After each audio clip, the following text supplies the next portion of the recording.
Halo teman-teman, kembali lagi sama aku Nurul Hasanah Safia dari program studi pendidikan profesi apoteker Universitas Andalas. Di sini aku akan berbagi ilmu terkait pelayanan resep di apotek.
Ketika teman-teman melakukan praktek di apotek atau melakukan kunjungan di apotek, apakah teman-teman pernah melihat seorang pasien membawa suatu resep untuk ditebus di apotek?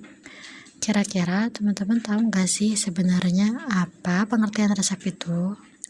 Berdasarkan Kemenkes RI nomor 1997 tahun 2004, resep adalah suatu permintaan tertulis dari dokter gigi, ataupun dokter hewan ke apoteker untuk menyediakan dan menyerahkan obat bagi penderita sesuai peraturan perundang-undangan yang berlaku. Ketika apoteker mendapatkan suatu resep, maka apoteker diwajibkan untuk melakukan pelayanan kefarmasian meliputi screening resep, melakukan penyiapan resep, serta memberikan atau menyerahkan resep yang sudah kita kelola. Tahap awal dalam melakukan pelayanan resep adalah melakukan screening resep, meliputi screening administrasi seperti melihat nama pasien, umur, jenis kelamin, serta berat badan pasien, melihat informasi dokter seperti nama dokter, nomor surat izin praktek dokter, alamat, nomor telepon, serta paraf dari dokter, serta melihat tanggal penulisan resep. Screening selanjutnya melihat screening farmaseutik, di mana kita melihat bentuk dan kekuatan sediaan, stabilitas, serta kompatibilitas dari obat-obat yang berada di resep tersebut.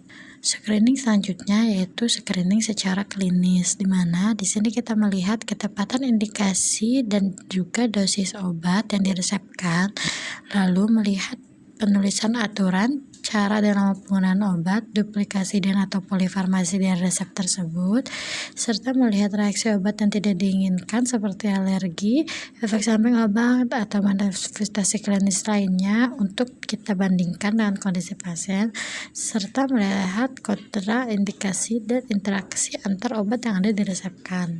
Setelah melakukan screening resep, kita dapat melakukan konsultasi ke dokter apabila kita menemukan suatu masalah terkait resep tersebut. Nah, masalah-masalah ini biasanya berkaitan dengan administrasi, farmaseutik maupun klinis dari obat-obat yang diresepkan. Untuk obat-obat golongan keras serta obat-obat psikotropika dan narkotika hanya boleh diberikan menggunakan resep dokter, di mana ada beberapa ketentuan tersendiri untuk golongan obat narkotika dan psikotropika, yaitu harus ditulis tersendiri serta tidak boleh ada iterasi atau pengulangan di resep tersebut. Kemudian identitas dari pasien harus jelas seperti nama dan juga alamat serta nomor HP pasien. Tidak boleh diresepkan untuk pemakaian sendiri. Lalu aturan pakai ditulis dengan jelas serta tidak boleh ditulis dengan keterangan sudah tahu aturan pakai. Kemudian, ketika ada salah resep narkotik dan psikotropik yang baru dilayani sebagian atau yang belum dilayani sama sekali, nah itu tidak boleh kita layani apabila sebelumnya tidak ditebus di apotek kita. Dengan artian, suatu salinan resep narkotika dan psikotropika hanya boleh dilakukan atau ditebus di apotek yang sudah dilakukan pelayanan sebelumnya. Tahap selanjutnya yaitu kita melakukan penyiapan resep. Nah, proses penyiapan obat-obat ini dapat dibantu oleh asisten apoteker, namun dikerjakan oleh apoteker dari apotek tersebut. Tahap pertama, kita harus menyiapkan obat sesuai dengan permintaan pada resep. Kemudian, kita harus mendokumentasikan pengeluaran obat-obat tersebut pada kartu stok kita. Jangan lupa untuk memasukkan obat sesuai dengan bentuk sedianya, seperti memasukkan kapsul atau obat-obat bentuk sediaan tak padat lainnya ke plastik kedap. Lalu, untuk resep-resep golongan narkotika dan psikotropika, kita harus memberikan garis bawah berwarna merah di obat-obat golongan narkotika. Obat-obat golongan psikotropika kita berikan garis warna biru. Kemudian, kita menuliskan nama, cara pemakaian obat pada etiket sesuai permintaan dalam resep. Untuk obat-obat golongan keras, kita harus memberikan tanda khusus di luar dari bungkus obat tersebut, seperti memberikan peringatan merah bertuliskan harus dengan resep dokter.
Sekian berbagi info dari saya. Terima kasih dan see you next time.